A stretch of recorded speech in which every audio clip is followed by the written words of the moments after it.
जय माता the viewers. माँ दुर्गा की नव शक्ति का दूसरा रूप है ब्रह्मचारिणी माता। यहाँ ब्रह्मा का अर्थ तपस्या से है। माँ दुर्गा का यह स्वरूप भक्तों और सिद्धों को अनंत फल देने वाला है। इनकी उपासना से तप, त्याग, वैराग्य, सदाचार और संयम की वृद्धि होती है।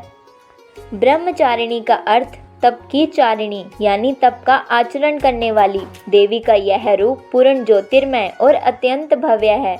इस देवी के दाएं हाथ में जप की माला है और बाएं हाथ में यह कमंडल धारण किए हैं। इनकी कथा कुछ इस प्रकार है।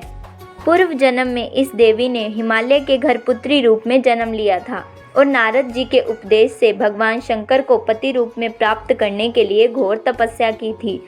इस कठिन तपस्या के कारण इन्हें तपचारिणी अर्थात ब्रह्मचारिणी नाम से जाना जाता है।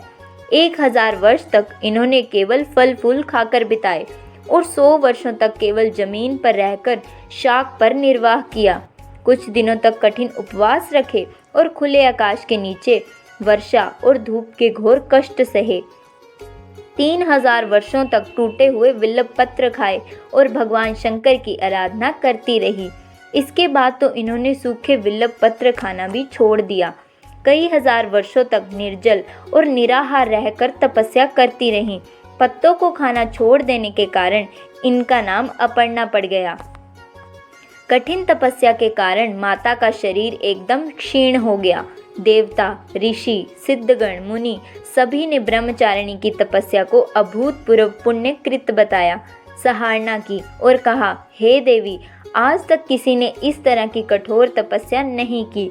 यह तुम ही से ही संभव थी। तुम्हारी मनोकामना परिपूर्ण होगी और भगवान शिव जी तुम्हें पति रूप में अवश्य प्राप्त होंगे। अब तपस्या छोड़कर घर लौट जाओ। जल्द ही तुम्हारे पिता तुम्हें बुलाने आ रहे हैं। तो व्यूअर्स, ये थी माता ब्रह्मचारिणी की कथा। तो आपको कैसी लगी हमें बताएं कमेंट करके और ऐसे ही हर नव